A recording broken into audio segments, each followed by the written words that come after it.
ഇക്കാലം അത്രയും എന്നെ സ്നേഹിക്കുകയും സംരക്ഷിക്കുകയും ചെയ്ത ഭർത്താവിന് വേണ്ടിയോ, അതോ ഞാൻ നൊന്തുപേറ്റ എൻ്റെ മകൾക്ക് വേണ്ടിയോ? എനിക്കറിയില്ല, എനിക്കൊന്നും അറിയില്ല. ഗീത, താനിങ്ങനെ അപ്സെറ്റ് ആകല്ലേ. ഇത്രയൊക്കെ നീ പിടിച്ചു നിന്നില്ലേ? ഇനിയും നിനക്കതിന് കഴിയണം. സോറി, എന്റെ സങ്കടം പറഞ്ഞ് ഞാൻ ഡേസിയുടെ മൂട് കൂടി കളഞ്ഞുവല്ലേ. കുറച്ചു നാളുകൂടി മനസ്സിലിങ്ങനെ വീർപ്പ് മുട്ടി കിടന്നതൊക്കെ പറഞ്ഞു തീർക്കുന്ന ഒരു ആവേശത്തില് പിടിവിട്ടി പോയതാ ഞാൻ. സോറി. എന്നോട് എന്തിനാ ഗീതേ ഈ ഫോർമാലിറ്റീസ് ഒക്കെ? എന്നോട് ഷെയർ ചെയ്യുന്നത് കൊണ്ട് നിന്റെ മനസ്സിന് ആശ്വാസം കിട്ടുമെങ്കിൽ എത്ര നേരം വേണമെങ്കിലും ചെലവഴിക്കാൻ എനിക്ക് സന്തോഷമേ ഉള്ളൂ. അതൊന്നും വേണ്ട ഡേസി. അവിടുത്തെ തിരക്കൊക്കെ എനിക്കറിയാലോ. കുട്ടികളുടെ കല്യാണം കഴിയട്ടെ, അപ്പൊ ഡേസി കുറച്ചുകൂടെ ഒന്ന് ഫ്രീ ആവുമല്ലോ. അത് ശരിയാ. അല്ല, വിജയ് എവിടെ? റൂമിലുണ്ടാവും. ഞാൻ വന്നത് അറിഞ്ഞിട്ടില്ലാന്ന് തോന്നുന്നു. അറിയാഞ്ഞിട്ടൊന്നും ആവില്ല. ആരെ ഇപ്പൊ ഫേസ് ചെയ്യാറില്ല. ഏത് നേരവും മുറിയുടെ ചൊരേ ഇരിപ്പ. റൂം ക്ലീൻ ചെയ്യാൻ പോലും മെയ്ഡിനെ അങ്ങോട്ട് കയറ്റാറില്ല. ഭക്ഷണമൊക്കെ തയ്യാറാക്കി റൂമിന്റെ വാതിൽക്കൽ വെച്ചിട്ട് പോകാനാ അവരോട് പറഞ്ഞിരിക്കുന്നത്. പുറത്തുനിന്ന് ആര് വന്നാലും അവരോട് പേടിയോ ദേഷ്യമോ ഒക്കെയാണ്. ഞാനൊന്ന് പോയി കണ്ടു നോക്കട്ടെ. എന്നോട് എങ്ങനെയാ റിയാക്ട് ചെയ്യുന്നറിയാലോ.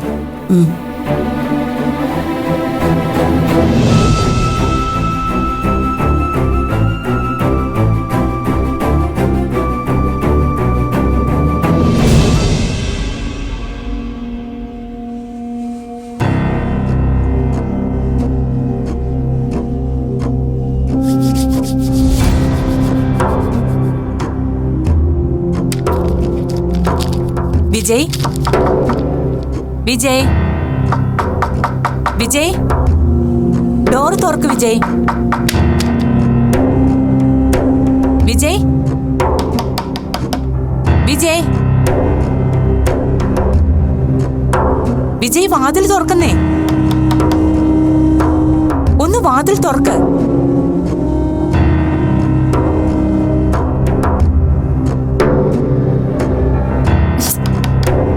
ഞാൻ ഡെയ്സിയാ. വിജയ്, പ്ലീസ് വിജയ്, റൂം ഒന്ന് തുറക്ക്. വിജയ്, വിജയ്, വാതിൽ തുറക്കുന്നില്ലല്ലോ ഗീത. എന്തു പറ്റി? ഇനി ഉറങ്ങിയിട്ടുണ്ടാവോ? അതോ പുറത്തു വല്ലതും പോയിട്ടുണ്ടാവോ?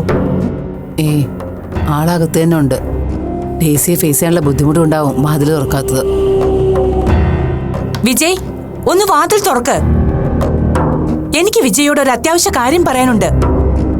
പ്ലീസ്, ഞാൻ അതിനു വേണ്ടിയാ വന്നത്.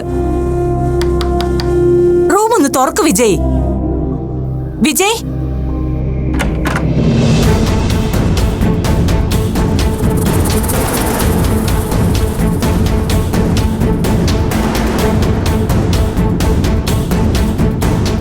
എന്താ? എന്തു വേണം? എന്തിനാ വന്ന്?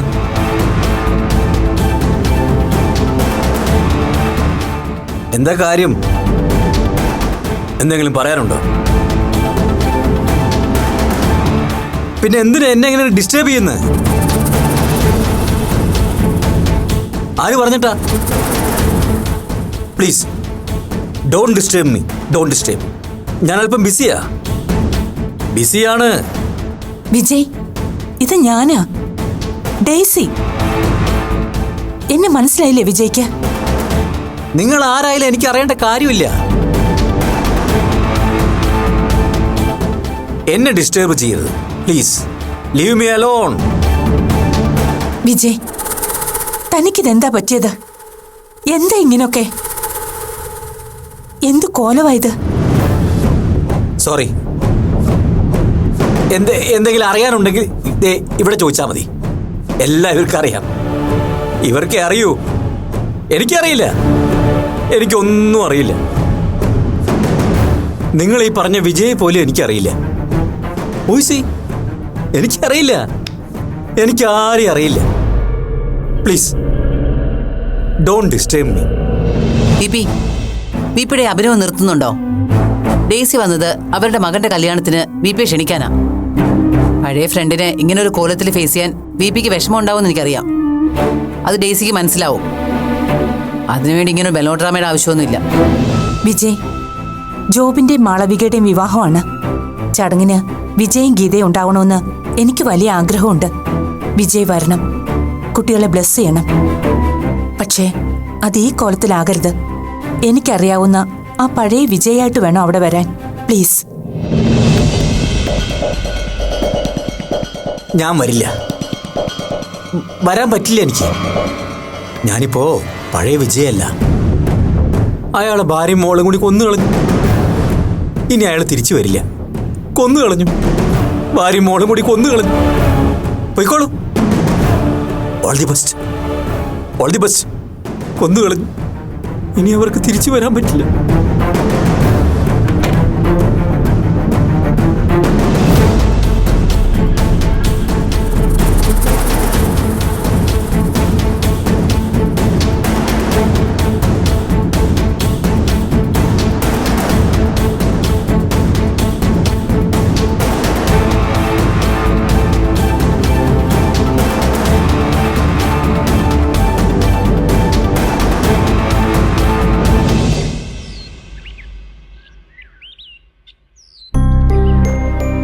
എന്തു പറഞ്ഞ ഗീത ഞാൻ നിന്നെ ആശ്വസിപ്പിക്കേണ്ടത്? എന്തു പറഞ്ഞാലും അത് നിന്റെ സങ്കടങ്ങൾക്ക് പകരമാകില്ലെന്ന് എനിക്ക് നന്നായി മനസ്സിലായി. ഇവിടേക്ക് വരുമ്പോഴും മനസ്സിൽ ചില പ്രതീക്ഷകളുണ്ടായിരുന്നു. സ്നേഹം കൊണ്ടും ശാസന കൊണ്ടും പഴയ ചങ്ങാതിയെ ജീവിതത്തിലേക്ക് തിരിച്ചു കൊണ്ടുവരാമെന്ന വല്ലാത്ത ആത്മവിശ്വാസമായിരുന്നു എനിക്ക്. പക്ഷെ ഇപ്പൊ ഇവിടെ വന്ന് ഇതൊക്കെ നേരിട്ട് കണ്ടപ്പോ തെറ്റുപറ്റിയത് എനിക്കാണെന്ന് മനസ്സിലായി. വിജയ് ഇപ്പോ ഞാൻ ഉദ്ദേശിച്ച ഒരാളെ അല്ലാതായിരിക്കുന്നു. ഇങ്ങനൊരു വ്യക്തിയെ എനിക്കറിയേയില്ല ഗീത. ഡേസിക്ക് മാത്രമല്ല, ജീവിതത്തിൽ ഒരിക്കലെങ്കിലും വിജയ് പണിക്കരെ പരിചയപ്പെട്ട ഒരാൾക്ക് ഇത് അതേ ആളാണെന്ന് തിരിച്ചറിയാനും അംഗീകരിക്കാനും പ്രയാസമായിരിക്കും. ഗീത, വിജയെ ഇനി അയാളുടെ ഇഷ്ടത്തിന് വിട്ടാൽ പറ്റില്ലെന്ന് തോന്നുന്നു. എത്രയും വേഗം അയാളെ ഒരു നല്ല ഡോക്ടറെ കാണിക്കണം. അതിന് വിപി സമ്മതിക്കില്ലല്ലോ ഡേസി. താൻ ഒരാൾ ഒഴിച്ച് ബാക്കി ലോകത്തുള്ളവർക്കെല്ലാം ഭ്രാന്താണെന്നാണല്ലോ വിപിയുടെ നിലപാട്. അങ്ങനെ ഒരാൾ സ്വമനസാലെ ഡോക്ടറെ കൺസൾട്ട് ചെയ്യാൻ വഴങ്ങുമെന്ന് ഡേസിക്ക് തോന്നുന്നുണ്ടോ? പിന്നെ ബലപ്രയോഗത്തിലൂടെ കാര്യം നേടാം. പക്ഷേ അപ്പോഴും തന്റെ മനസ്സെന്താണെന്ന് അംഗീകരിക്കാൻ വിപി തയ്യാറാവില്ലല്ലോ. ഭാര്യയും മകളും കൂടി തന്നെ മനഃപൂർവ്വം ഭ്രാന്തനാക്കി ചിത്രീകരിക്കുന്നെന്നാവും വിപി മനസ്സിലാക്കുന്നതും മറ്റുള്ളവരുടെ മുന്നിൽ പ്രസന്റ് ചെയ്യുന്നതും. അങ്ങനെ ഒരു പേരുദോഷം കൂടെ കേൾക്കാൻ ഒട്ടും താല്പര്യമില്ല ഡേസി. എല്ലാം വരുന്നത് പോലെ നേരിടാൻ മനസ്സുകൊണ്ട് തയ്യാറെടുക്കുക ഞാൻ. ഗീതയുടെ അവസ്ഥ എനിക്ക് മനസ്സിലാവും. എങ്കിലും എല്ലാം അങ്ങനെ വിജയുടെ ഇഷ്ടത്തിന് മാത്രം വിട്ടുകൊടുക്കരുതെന്ന എന്റെ അഭിപ്രായം. മനസ്സിലാക്കിയെടുത്തോളം അപ്പവും ഇത്തിരി അഗ്രസീവാ. പക്ഷെ ഒന്നോർത്താൽ അങ്ങനെ പെരുമാറുന്നതിൽ അവളെയും കുറ്റം പറയാൻ പറ്റില്ല ഗീത. അവള് കടന്നു പോയിക്കൊണ്ടിരിക്കുന്ന മെന്റൽ ട്രോമ അത്രയ്ക്ക് ഭീകരമാണ്. എന്റെ ഒപ്പം തങ്ങിയ ചുരുക്കം ചില ദിവസങ്ങൾ കൊണ്ട് ഞാൻ മനസ്സിലാക്കിയ കാര്യം അത്. അമ്മയിൽ നിന്നെങ്കിലും ഈ സപ്പോർട്ട് അവൾക്ക് കിട്ടിയില്ലായിരുന്നെങ്കിൽ എത്രയോ മുൻപ് തന്നെ അവൾ സ്വയം അവസാനിപ്പിക്കുമായിരുന്നു. അല്ലെങ്കിൽ ഇതിലും വലിയ കലാപകാരിയാവുമായിരുന്നു. ഇപ്പോഴും അപ്പുവിന്റെ കാര്യം ഓർത്ത് എനിക്ക് നല്ല പേടിയുണ്ട് ഡേസി. വിപി ആയിട്ട് നേർക്കുനേർ കാണുന്ന ഓരോ സന്ദർഭത്തിലും അവൾ എങ്ങനെ റിയാക്ട് ചെയ്യാന്ന് പറയാനാവില്ല. വിപി അവളിപ്പോ അത്രയ്ക്ക് വെറുത്തു കഴിഞ്ഞിരിക്കുന്നു. വിപി അവളെയും. കുട്ടികളുടെ കല്യാണം ഒന്ന് കഴിഞ്ഞോട്ടെ ഗീത. അത് കഴിഞ്ഞ് ഞാനും ഫ്രീ ആകും. വിജയുടെ കാര്യത്തിൽ നമുക്കുടനെ എന്തെങ്കിലും ചെയ്യണം. ഒന്നും ഓർത്ത് വിഷമിക്കരുത്. ഞാനുണ്ട് തന്റെ കൂടെ. എല്ലാം നമുക്ക് ശരിയാക്കാന്നേ. എന്നാ ഞാൻ ഇറങ്ങട്ടെ. കല്യാണത്തിന് ഗീത തീർച്ചയായും വരണം. നോക്കാം ഡേസി. ഇവിടുത്തെ അവസ്ഥ കണ്ടല്ലോ. ഇനി അഥവാ വരാൻ പറ്റിയില്ലെങ്കിലും പരിഭവം തോന്നരുത്. എനിക്ക് മനസ്സിലാവും. എല്ലാം നേരെയാവും. ഞാൻ പ്രാർത്ഥിക്കുന്നുണ്ട്. പോട്ടെ.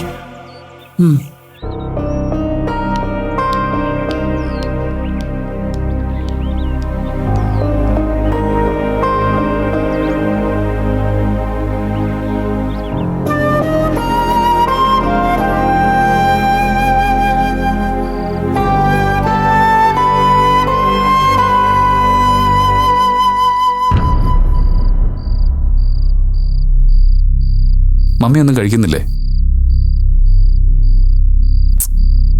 മനസ്സിപ്പോഴും അപ്പുവിന്റെയും ഗീതാന്റിയുടെ അടുത്താണല്ലേ? അപ്പുവിന്റെയും ഗീതയുടെയും കാര്യമല്ല ജോ ഞാൻ ആലോചിച്ചത്, വിജയുടെ കാര്യ. അങ്ങനൊരവസ്ഥയിൽ അയാളെ കണ്ടതിന്റെ ഷോക്കിൽ നിന്ന് ഇപ്പോഴും ഞാൻ മാറിയിട്ടില്ല. ആളിന്റെ കോലവും മട്ടും ഒക്കെ ആകമാനം മാറിപ്പോയി. തികച്ചും പ്രാകൃതമായ ഒരാൾ. ഇത്തരം കാഴ്ചകളാവും അവിടെ സ്വീകരിക്കാനുള്ളതെന്ന് അറിയാവുന്നതുകൊണ്ട് നേരിട്ട് അങ്ങോട്ട് പോകണ്ടെന്ന് മമ്മിയോട് ഞാൻ നേരത്തെ പറഞ്ഞത്. നീ പറഞ്ഞപ്പോ വിജയുടെ അവസ്ഥ ഇത്രമാത്രം ഭീകരമാണെന്ന് ഞാൻ അറിഞ്ഞില്ല ജോ. അവിടെ ചെന്ന് നേരിട്ട് കണ്ടപ്പോ നീ പറഞ്ഞ പോലെ പോകേണ്ടിയിരുന്നില്ലെന്ന് എനിക്ക് തോന്നി. ഗീതയുടെ കാര്യം ആലോചിക്കുമ്പോഴാ കഷ്ടം തോന്നുന്നത്. രണ്ടുപേർക്കുമിടയിൽ അതിന്റെ ജന്മം ഇങ്ങനെ എരിഞ്ഞു തീരുകയുള്ളൂ.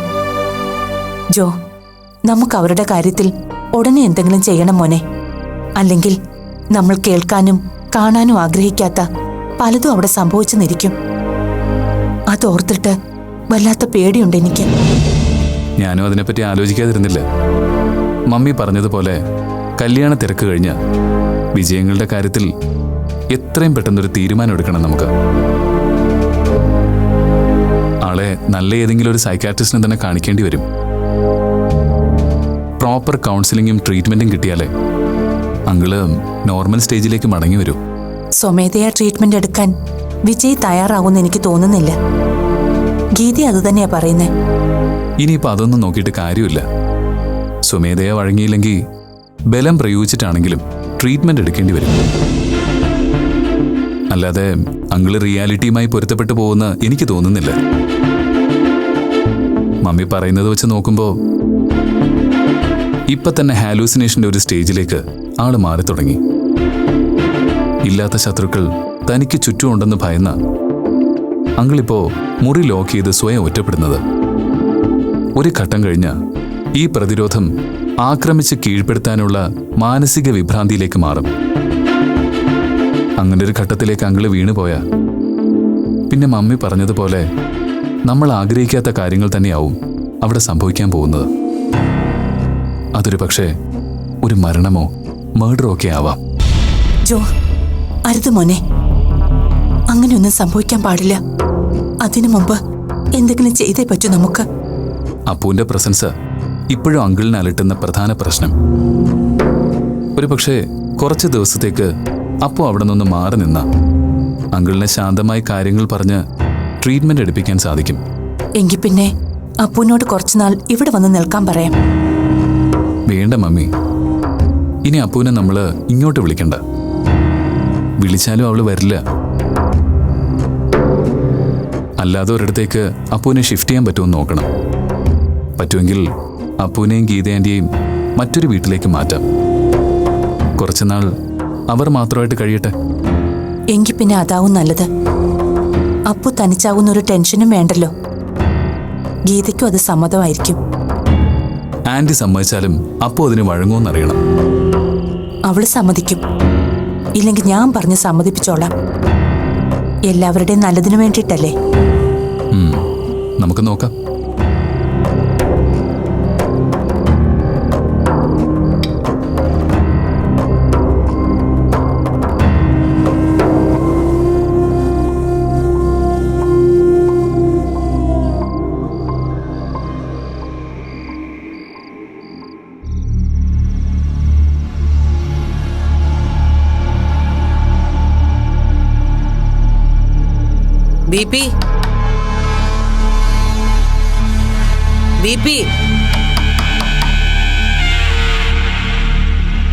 ബിപി ഒന്ന് വാതിൽ തുറക്ക്.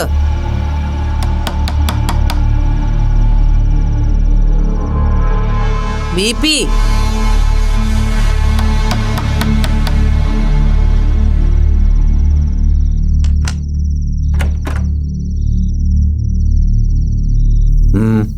എന്ത് വേണം? എനിക്കല്പം സംസാരിക്കാനുണ്ട്. സോറി, എനിക്കൊന്നും കേൾക്കണമെന്നില്ല. വേണം, കേൾക്കണം. എനിക്ക് പറയാനുള്ളത് നിങ്ങൾ കേൾക്കണം. കേട്ടേ പറ്റൂ.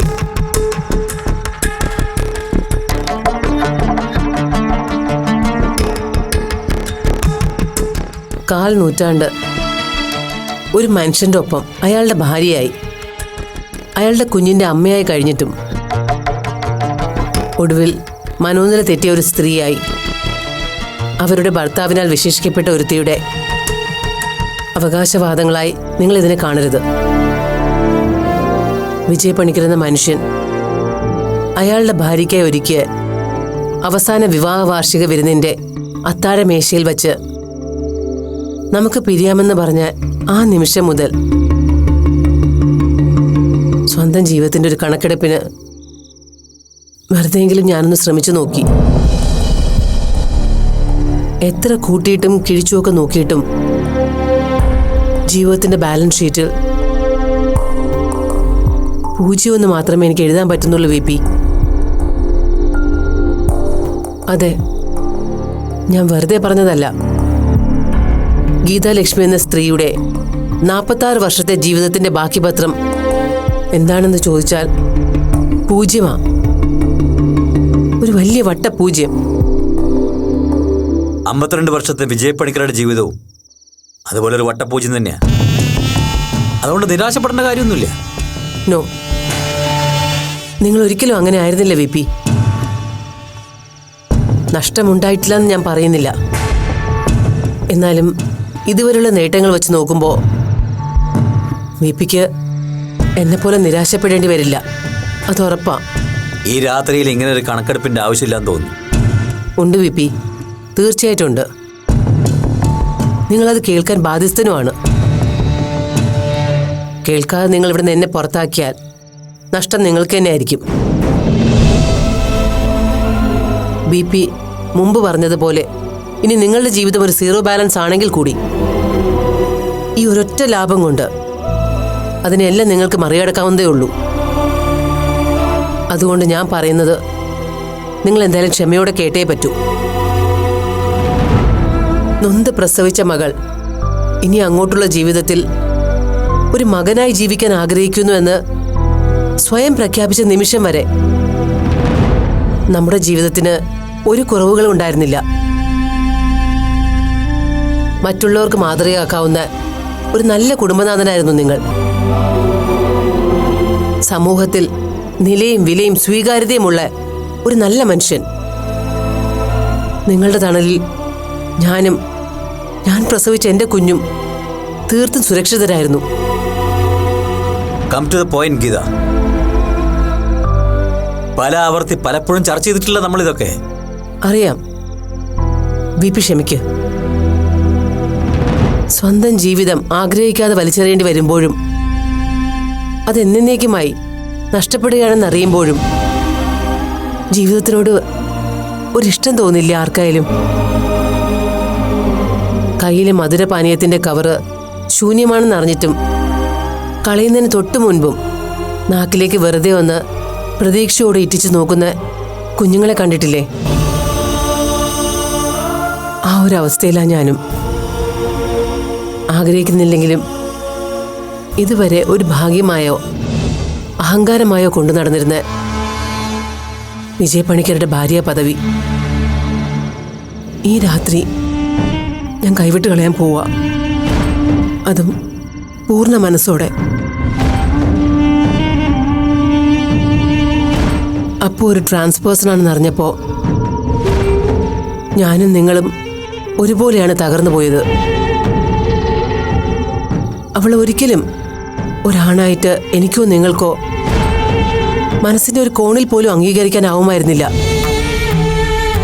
അവളെ തിരിച്ചു കൊണ്ടുവരാൻ അനുനയത്തിന്റെയും ഭീഷണിയുടെയും ഉൾപ്പെടെ എല്ലാ വഴികളും നമ്മൾ നോക്കി. പക്ഷേ എത്രയൊക്കെ നിർബന്ധിച്ചാലും ഭീഷണിപ്പെടുത്തിയാലും അപ്പോൾ സ്വന്തം തീരുമാനത്തിൽ നിന്ന് പിന്മാറില്ലെന്ന് വേദനയോടെ നമ്മൾ തിരിച്ചറിഞ്ഞു.